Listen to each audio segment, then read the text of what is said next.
بعض اوقات ایک انسان اللہ کا مقرب بندہ ہو سکتا ہے، لیکن اس پر بھی کچھ اثرات ہو سکتے ہیں اللہ کے اذن سے، لیکن ضروری نہیں کہ ہر ایک پر ہو.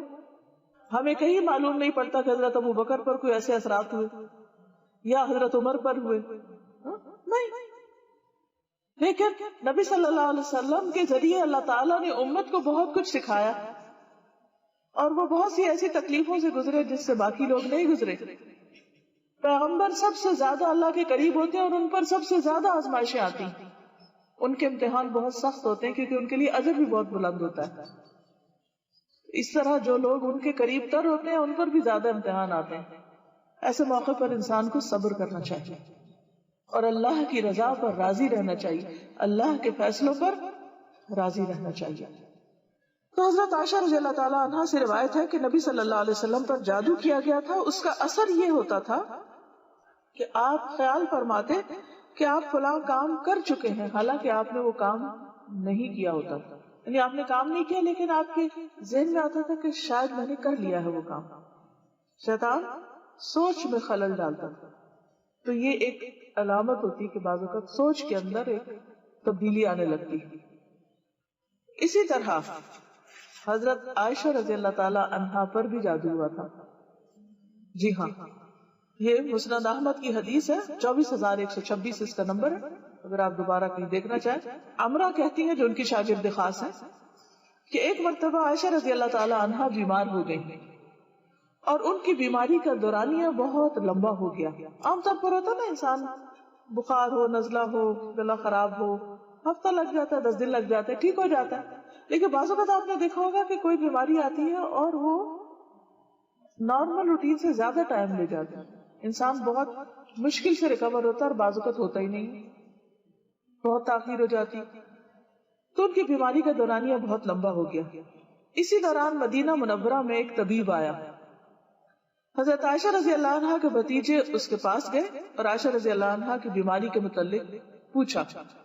اس نے کہا کہ تم جس عورت کی یہ کیفیت بتا رہے ہو، یعنی یہ نہیں بتایا گیا تھا کہ حضرت عائشہ ہی ہیں، بس یہ بتایا کہ کسی خاتون کو اس طرح بیماری. کہا کہ جس عورت کی کیفیت تم یہ بتا رہے ہو اس عورت پر تو جادو کیا گیا ہے. اور پھر یہ تحقیق کرنے پہ پتا چلا کہ باندی نے، آپ کی لونڈی نے جادو کیا تھا. عام طور پر وہ قریبی لوگ ہی ہوتے ہیں یا گھر کے ملازم یا بعض اوقات جو قریب میں ایسے لوگ جن کو ایکسس ہوتا ہے، مثلا انسان کے بالوں پہ یا ناخنوں پہ یا اور چیزوں پہ. تو اس سے جب تحقیق کی گئی تو اس نے اقرار کر لیا. اس نے کہا ہاں میں نے کیا تھا، میں چاہتی تھی کہ آپ فوت ہو جائیں تو میں آزاد ہو جاؤں، کیونکہ عائشہ رضی اللہ عنہا نے اس باندی سے کہہ رکھا تھا کہ میرے مرنے کے بعد تم آزاد ہو جاؤ گی. عائشہ رضی اللہ عنہا نے حقیقت کے سامنے آنے پر فرمایا اس باندی کو عرب میں سب سے طاقتور لوگوں کے ہاتھ بیچ دو اور اس کی قیمت اس جیسی ایک باندی پر خرچ کر دو، کسی اور کو آزاد کر دو، لیکن اب اس کو آزادی نہیں ملے گی. تو اس سے یہ پتہ چلتا ہے کہ بعض اوقات حسد میں یا کسی مفاد کی خاطر یا ایسی کسی دشمنی کی وجہ سے لوگ دوسرے کو تکلیف دینے کے لیے ایسے اعمال کرتے ہیں. اسی طرح بعض اوقات شیطان انسان کو ستاتا ہے. وہ بچوں کو بھی نہیں چھوڑتا، وہ بڑوں کو بھی نہیں چھوڑتا، وہ ہر ایک کے پیچھے.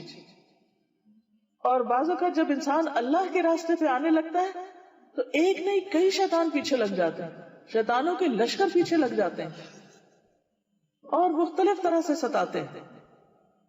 سنن ابن ماجہ کی ایک حدیث ہے، عثمان بن ابی العاص کہتے ہیں عثمان بن ابی العاص نے نبی صلی اللہ علیہ وسلم سے کہا اے اللہ کے رسول صلی اللہ علیہ وسلم، مجھے نماز میں ایسی صورتحال پیش آتی کہ مجھے یاد نہیں رہتا کہ میں نماز میں کیا پڑھ رہا ہوں. بہت کنسنٹریشن کی کوشش کرتا ہوں لیکن خلل ہوتا رہتا ہے. اب ویسے ہی ہر ایک کے ساتھ ہوتا ہے، لیکن جب یہ علامت شدید ہو جائے کہ کچھ بھی سمجھ نہ آئے، بالکل انسان بوکھلایا رہے، یعنی ایک ہوتی نہیں جو ایک نارمل کیفیت ہوتی ہے، آپ کنسنٹریٹ کرتے ہیں آدھی رکعت میں کرتے ہیں اور ایک دم شیطان اچک کے لے جاتا ہے، پھر پلٹ آتے ہیں، پھر لیکن ایک یہ ہے کہ جیسے کہ بکھلا جاتا ہے انسان اور کچھ سمجھ نہیں آتی، تو ان کی کیفیت زیادہ تھی. آپ نے فرمایا یہ شیطان کا اثر، میرے قریب آؤ. میں آپ کے قریب ہوا اور پنجوں کے بل بیٹھ گیا، یعنی آپ نے میرے سینے پر ہاتھ مارا اور میرے منہ پہ تھتکارا، یعنی کچھ پڑھ کے، یعنی جھاڑا ان کو، اور فرمایا اے اللہ کے دشمن نکل جا۔ آپ نے 3 بار ایسا کیا، پھر فرمایا اپنے کام پہ چلے جاؤ۔ عثمان فرماتے ہیں میری عمر گواہ ہے، یعنی اب تک جب تک میں زندہ ہوں، یعنی تھرو آؤٹ مائی لائف، کہنے کا ایک انداز ہے کہ اس کے بعد شیطان نے مجھے پریشان نہیں کیا، وہ نکل گیا۔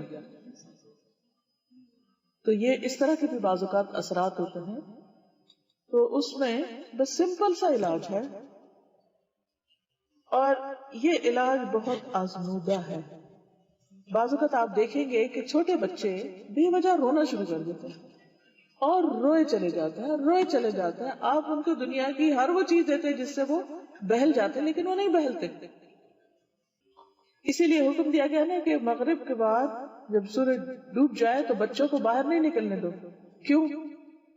خود ہمارا دین ہمیں بتاتا ہے کہ اس وقت شیاطین زمین پر پھیل جاتے ہیں، تو بچوں کو نہیں نکلنے دو، کیونکہ بچے چھوٹے ہوتے ہیں، کمزور ہوتے ہیں، اور جنات اور شیاطین کمزوروں پر زیادہ اثر کرتے ہیں، ان کے پیچھے ہو جاتے ہیں۔ اب کیا کرنا چاہیے؟